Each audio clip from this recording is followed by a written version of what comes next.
Raven Simone. And today, Michelle Collins hits the co-host chair. It all starts now. Just kiss me, dear.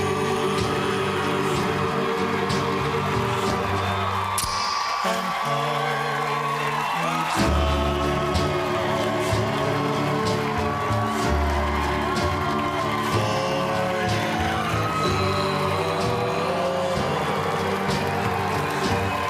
this is not our last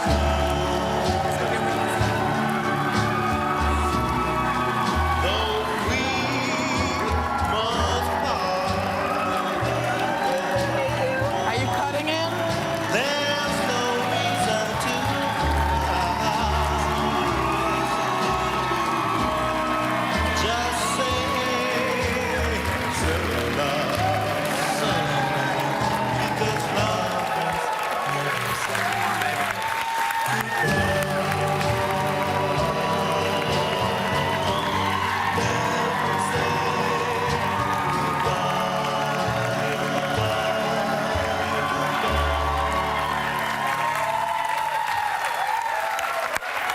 Hello. Welcome to The View. That was the classic Lovers Never Say Goodbye by Rock and Roll Hall of Famers, the Flamingos, who are going to be with us later on in the show.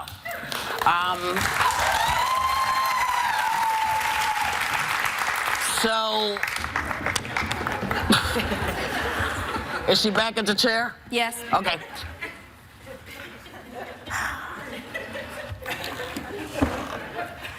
This is yours to do. So you go ahead and do it. Well, you guys all heard it. I've decided that it's time to move on. And I will say that today is very bittersweet for me. I'm excited for what is to come, but I am so sad to leave The View, the staff, the producers, ABC, and especially these two ladies. I want to thank you for your friendship, Nicole, and your intelligence, and your wit, and your sunshine. Well, I want to thank you for everything. Your guidance, your professionalism, most of all, your friendship. It's a dream sitting here with you. And you are truly the captain of the ship.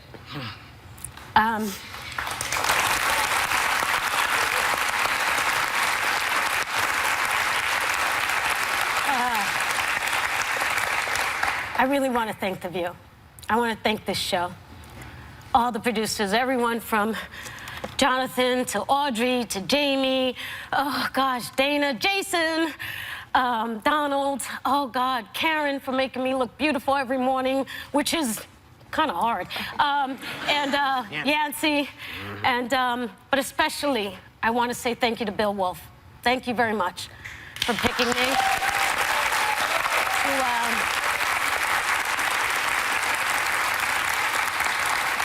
To the head honcho, Ben Sherwood, thank you for this opportunity, and thank you for being such a class act. The call this morning meant everything to me. Tom Sobrowski, Barbara Fadida, thank you very, very much. And the entire ABC family for such a great opportunity to be part of such an iconic show that has opened me up to a broader audience, and I will be forever grateful for that. But the ones that I want to thank the most are the fans.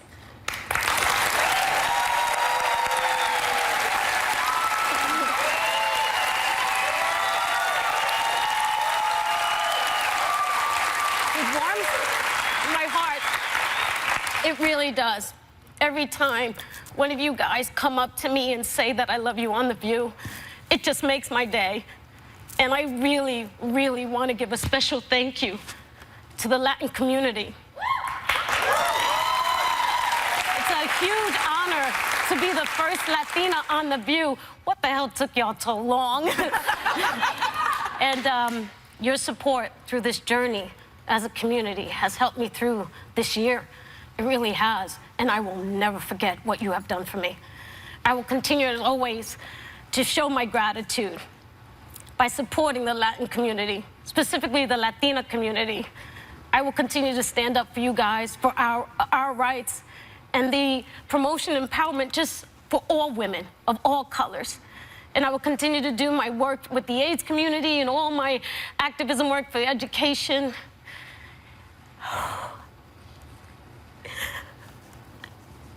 And just know that I do not have one regret for coming to this show. I would do it all over again. And it's all because of you, the fans. And please know, I will remain a friend of this show.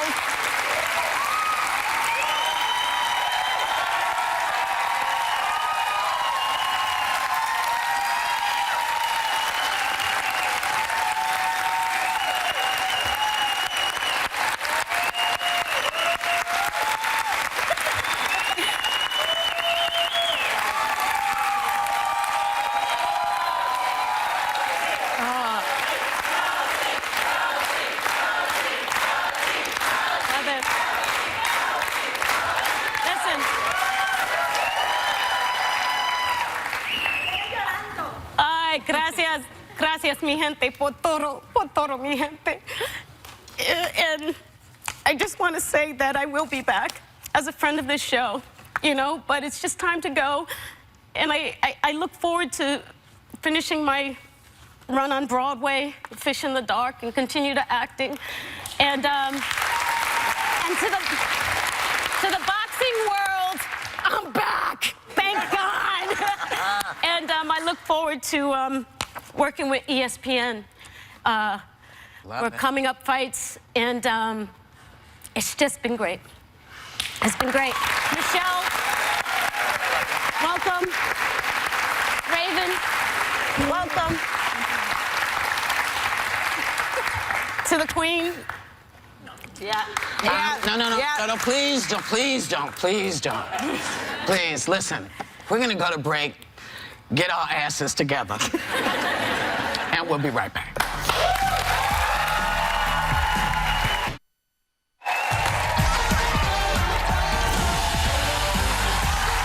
Hey, now, so, yesterday we talked about Cosby, and I said what I've always said: innocent until proven guilty in the United States of America, because that's our law. So people have been coming after me, saying they're going to snatch my family, they're going to come after. It's like being Frankenstein, people coming after you with the fire, and they're going to burn you. Well, here's the deal. This is The View, and that was my opinion, and not any of you threatening me or telling me you're coming after because you don't like what I said is going to change the fact that no one has convicted him. He has not been arrested. And the bottom line is, that's the law. Innocent until proven guilty. And if you're the mother of a son, who gets accused, you want to keep innocent until proven guilty. Just ask, just ask the parents of the boys of the Duke lacrosse team. Remember that? We raked them across the coals, burned them at the stake, took away every opportunity they had of school, they were done. And it turns out it wasn't true. So I think we all, and UVA, same thing, we all have a very important role to play when it comes to abuse and rape. We all have to demand that if it's true, the person is taken to the nth degree of the world and punished. No one here thinks rape is good. No one here thinks rapists are fun. Nobody here thinks rape or hates women or any of that. So don't come after me like that, because I'm sick of this bull. Here's the bottom line. For me, it's my opinion. And the American courts agree with me, because still, he has not been taken to jail or tried or on anything. So back off me.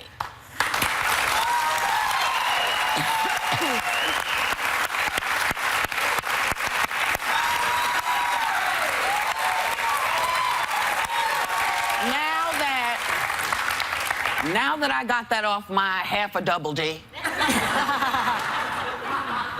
Apparently, Paula Deen is taking heat again after a 2011 photo emerged of her dressed as Lucille Ball and her son is dressed as Desi Arnaz in brownface. Now, Paula has already fired her social media rep for posting this, but, you know, the question I will ask to my girl, is this offensive? 100%. All right. 100% offensive. Listen, if he dressed up in blackface and you know, people would be outraged.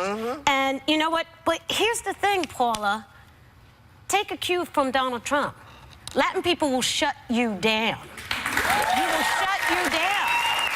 And I'm sure that you're a great person. I'm sure that you've learned a lot from your past mistakes. And this is an old photo. Doesn't excuse it. Doesn't excuse it. I love your cooking show. I love your son's cooking show. But this is inexcusable. It's inexcusable. Why don't they just stick to the fattening food? Why don't they just stick to the Crisco biscuits and the her recipes? I have her cookbook. But like they find ways to put 6 forms of fat in one biscuit. I'm like, really? Butter and oil and but like stick to no one does that food better. Stick to the food, woman. And then you put syrup on top of it and butter and jelly and put a fried chicken cutlet in it and call it a chicken biscuit. And then you deep fry it all in that. Then you get the IV out, lay on a gurney, push yourself into the ER. It's so much fun. Can I just point one thing out? Yeah. Does anybody, do you guys up in the booth have a picture of Desi Arnaz? Oh, he's very white. He's not Okay, do you see this? If that man had not put brown on, he'd have been fine. It's too bad we can't deport the son, Paula Deen's son. You know what I mean? Take a page out of Trump's playbook. But it's such an easy mistake not to make. If you had just looked at a picture. And it's also disrespectful because Desi Arnaz changed the way television has been produced. That's right. He's the one that came up with the multiple camera system. They only used to use one camera, and Desi Arnaz with Desilu Productions said, this is inefficient. And he came up with this. So not only is it insulting as a Latin person, it's insulting as an American. Stop the nonsense, people. Just stop it. All right. I have to say something like, I like that we have someone like Paula Deen to use as the worst example of a person. Do you know what I mean? Like, it's kind of nice. No, to be she's not the worst she's a lovely person. woman. Well, she looks like a beautiful husky. Like, if you took a husky and put a beautiful... I'm saying that. Name a more beautiful dog. You can't. No, I'm just saying. I'm not a good person. I'll eat everything she makes. I'm not a bad person. I'm just saying that I like that we have examples to point out, like, don't do that. That's a horrible thing. You know what I mean? I'm saying the truth. We'll be back. We'll be back with Andy McDowell and no biscuits. Next, Cedar Cove star Andy McDowell talks about spending the summer with the men of Magic Mike XXL and how audiences are about to get some Groundhog Day. Oh my God, just look at you. You are just perfect. Damn. Oh God. Oh, damn, look at you. I hate to be rude, but. You want to pop the hood? Oh. Wow. Andy McDowell is having the best summer ever, hanging out with the men of Magic Mike XXL, and she's about to head back to Cedar Cove for season 3 of her hit series. Please welcome the beautiful Andy McDowell.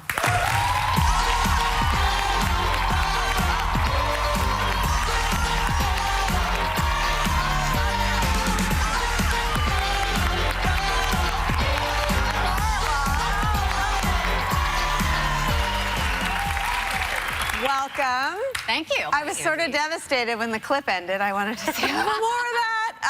So you play a Southern divorcee, and you have a little fun there with Joe Manganiello, right? Yes, Did I say that right? I have yes, you did. Okay, Very good we job. practiced. I had a group of friends over, and these guys show up. They're looking for my daughter, but I don't let them leave the room. Yeah. Kind of.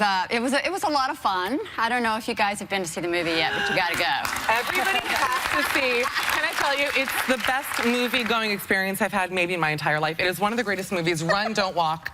And I have to ask. No, I'm serious. I have to ask. You know, you do lip lock with Joe. I'm hoping, you know. Well, yeah, kind of it was a pop kiss. And Walk me through that, Okay, like well, the lip feel. First, let me go back. Well, I'll tell you, the night before when I actually shot, because we shot at night, so we were working through the night, and I was working with these guys. And I didn't even notice that we had to stay up all night. I was having so much fun. It was a blast.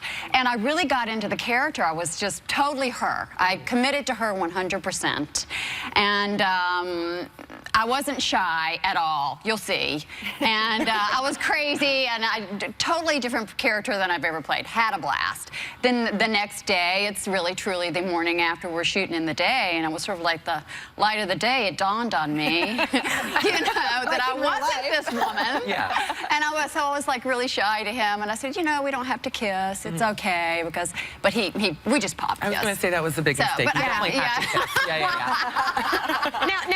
Now the studio wanted to describe your character as a cougar, right? Yes. Well, but you had a problem with that. But somebody, it was kind of like, it wasn't even in the original script, but when I got there, they made this suggestion, and I hated it immediately. I had a guttural feeling to it. And what it is for me, I just think our society for so long, men have been able to date whoever they want to date. And like, I remember going to a party not that long ago, and I was dating an older gentleman, and one of the older ladies came up to me and they said, why is that they always age down, men?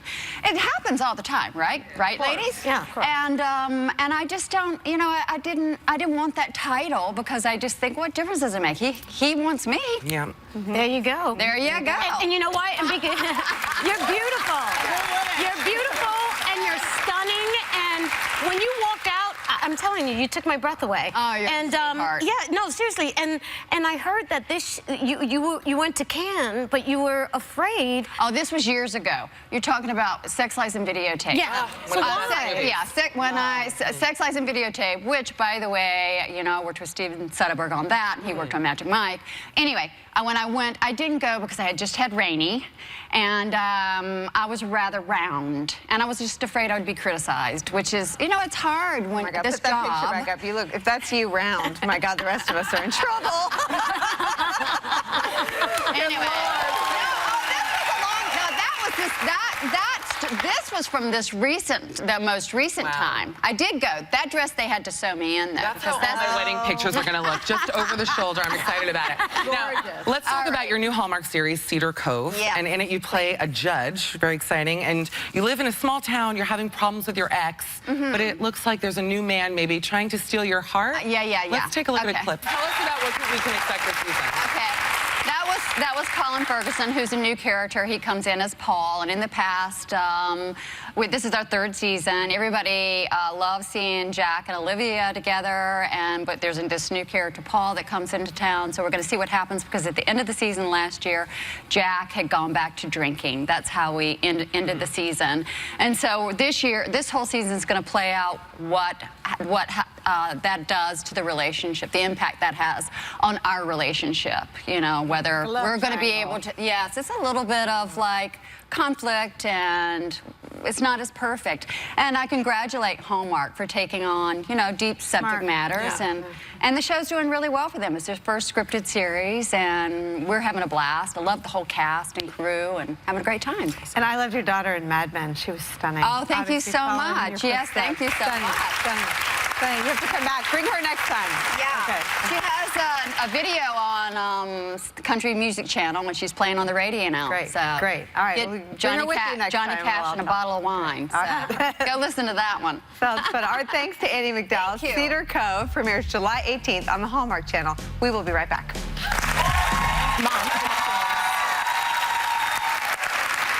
Hi, ladies. Hello. Jazz, when did you realize you are a girl? Well, really, right from the start, I knew I was different, and I knew I was a girl.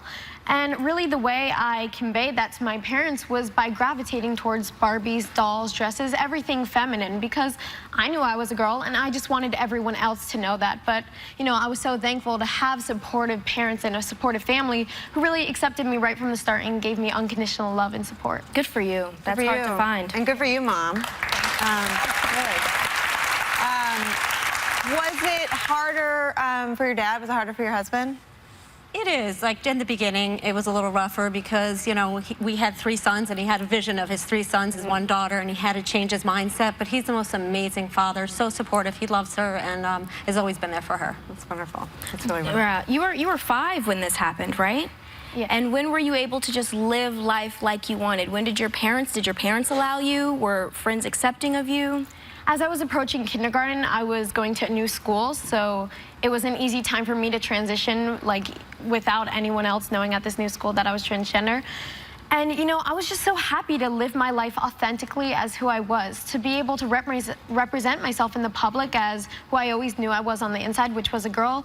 It's just a beautiful thing. And I remember at my 5th grade, not my 5th grade, my 5th year birthday party, where I got to wear a sparkly girl bathing suit for the first time in front of all my friends, and I got to just be a girl. Yeah, it was a huge, I remember that too. It was a huge turning point in my life. So yeah, it's beautiful. It's beautiful. Well, you decided around this time, right? I think when you were 6, to go public with the story, and you sat down with Barbara Walters to do an interview for 2020. Can we take a look at the clip and talk about it after? If people say to you, are you a boy or a girl? What do you say? A girl. Mm-hmm. Is there anything else in the room you want to show me? That picture. Shall I go get it? Okay. Tell me about this picture. Why is the little girl crying? Because she wants to wear the dress to school. And Mommy won't let her? Yeah. But now, does Mommy let the little girl wear a dress? Mm-hmm. Is the little girl you? Oh, wow. Oh, my goodness. You guys are amazing. Why was it important to do this and to tell your story? It's really important for people to see transgender children. You see a lot of adults in the media, but people don't even know kids like Jazz exist. You can transition when you're little. A lot of transgender people knew when they were younger, but they didn't have the resources like the internet. The parents, like you. Yeah, well, you know, I love her, and that's the most important thing, unconditional love and support. You guys are beautiful. How do you feel about the adults that are coming out as transgender? Because I can only imagine you not having a role model growing up or someone to look up to, but now you do. How do you feel about Caitlin and Laverne and everyone? You know, I'm just so proud that there's so much visibility on the trans community, because people are finally starting to open up their minds, you know, and really accepting this topic. And I mean, you know, the only real role models I need are my family, because they have taught me about unconditional love and support, but I know other kids out there need those role models, and I know I look up to them when I'm telling my story and trying to inspire other people. So what kind of advice do you give to someone who's struggling with that part of them and coming out? Yeah, depending on the certain situation, it's different, but like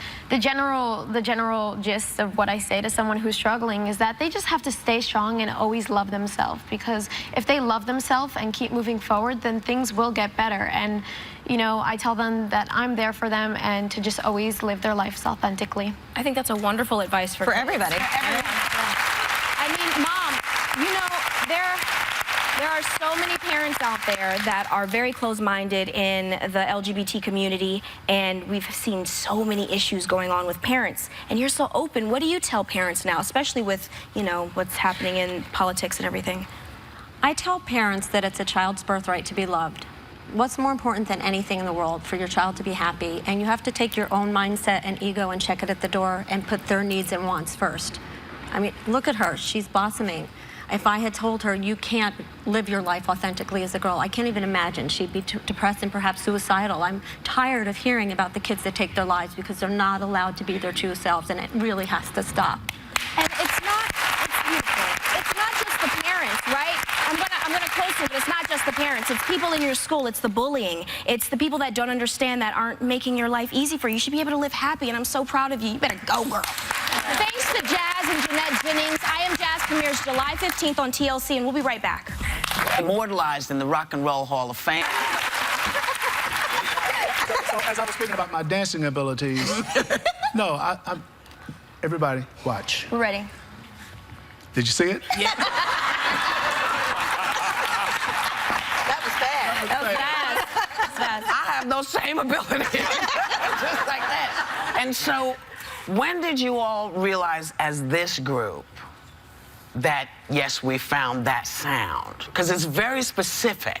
It's smooth. You just want to get all in the bed with somebody. Oh, yeah. You know, when did you know that this incarnation was going to work? When I first met these guys, they were so unique, I knew it was a blessing from God. Because it had that same tone that the Flamingos had. When I was teaching them what I wanted them to do, these guys, they laid it on me. How old were you when the Flamingos started? 18. I have a question for Teresa. So is it true that you're the first female member of the group? How did you convince him? Oh, gosh, that's a good question. Well, like I said, the main thing was the original Flamingos. A lot of people don't know this because they just see the Dick Clark clips.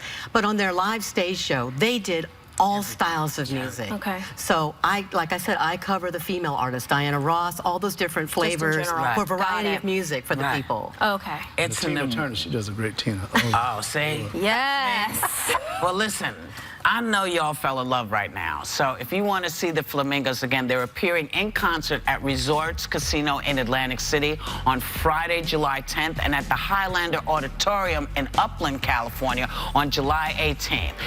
Baby, this is no joke. Please, thank you, Flamencos, for coming and gracing our stage. We'll be right back.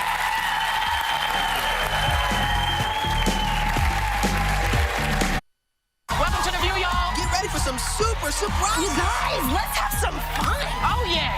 Just us. This is going to be good. For real. Put a little me time in your morning with Dawn. Tell them what we... Welcome to The View.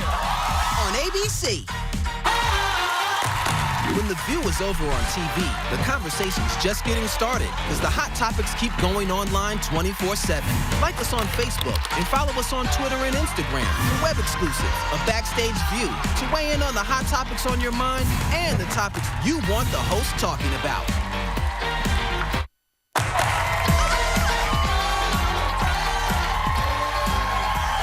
So just so we're very clear, Rosa, you want to explain? Yes, I am leaving this season. I am going to stay till the end of the season, till August 6th, because I like to finish things that I start. Yes, so and so I will be back. we want to make sure that everybody on Twitter calms down. She's not leaving today. But we I appreciate the got love. weeks and weeks of these shows, baby. And we'll be here. Thank you to Michelle Collins. And we want to say thank you to you, the folks who watch our show, because you make us really, really good at what we do. Have a great day, everyone, and take a little time to enjoy The View.